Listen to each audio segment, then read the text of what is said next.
ایک حدیث میرا دل کرتا ہے آپ کو یاد ہو جائے، مستدرک للحاکم میں حدیث ہے۔ حضرت انس بن مالک رضی اللہ تعالیٰ عنہ فرماتے ہیں ایک بھائی حضور کی بارگاہ میں بیٹھا رہتا تھا، نکما نہیں تھا، شارحین حدیث کہتے ہیں کہ کسی مجبوری سے وہ کام نہیں کر پاتا تھا، یا کرتا تھا تو کام آگے نہیں چل پاتا تھا، ذہنی صلاحیت ہی شاید زیادہ نہیں تھی۔ یہ حدیث مشکات میں بھی موجود ہے، مستدرک للحاکم میں بھی موجود ہے۔ حضرت انس بن مالک رضی اللہ تعالیٰ عنہ فرماتے ہیں وہ حضور کی بارگاہ ناز میں بیٹھا رہتا تھا، اس کے بھائی نے آ کے شکایت کی، یا رسول اللہ صلی اللہ تعالیٰ علیہ وسلم، یہ کوئی کام ہی نہیں کرتا، کوئی محنت نہیں کرتا، کوئی جدوجہد نہیں کرتا، آگے نہیں بڑھتا، مجھے اس کی ضروریات کی کفالت کرنی پڑتی ہے، مجھے جدوجہد کرنی پڑتی ہے، مجھے اس کے معاملات کا خیال رکھنا پڑتا ہے، آپ اسے سمجھائیں۔ تو حضور نے بہت سارے لوگوں کو سمجھایا جو کام نہیں کرتے تھے۔ ہمیں سیاستہ میں وہ حدیث بھی ملتی ہے جس بندے کو نبی پاک صلی اللہ علیہ وسلم نے کہا تھا کہ تیرے پاس جو بھی گھر میں ہے لا، تو وہ پیالہ اور کمبل لائے تھے، حضور نے بیچ کے کہا تھا جا کلاڑا خرید کے لا اور لکڑیاں کاٹ کے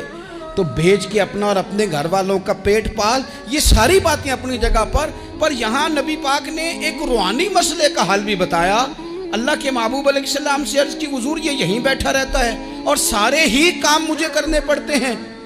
حضور نے نظر مبارک اٹھا کے بھائی کی جانب دیکھا جو بھائی کا شکوہ کر رہا تھا، تو قریب محبوب فرمانے لگے ہو سکتا ہے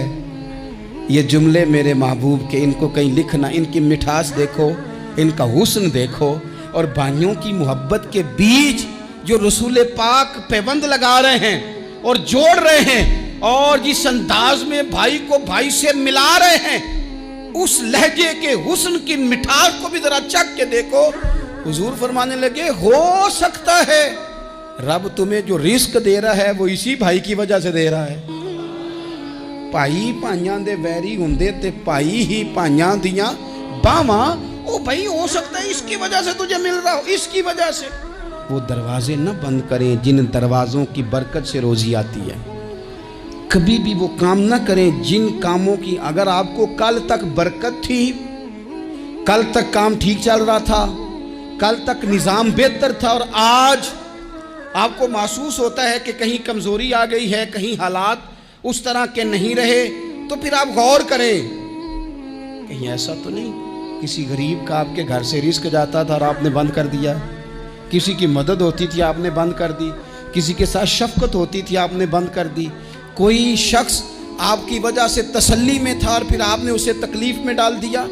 اللہ کے محبوب نے فرمایا تمہارے کمزوروں کی وجہ سے تمہیں رزق دیا جاتا ہے، تمہارے ضعیفوں کی وجہ سے تمہیں رزق دیا جاتا ہے۔ تم نے تو ایک بندہ یہ کہہ کے نکال دیا کہ جا تیری تنخواہ میں نہیں دے سکتا، لیکن کیا پتا کہ اس کی تنخواہ کی وجہ سے ہی باقی سارا کچھ بھی آتا ہو، کیا پتا کہ اسی کے سبب سے اللہ انعام فرماتا ہو۔ لہٰذا ان روحانی مسائل کا بھی تھوڑا سا خیال کریں۔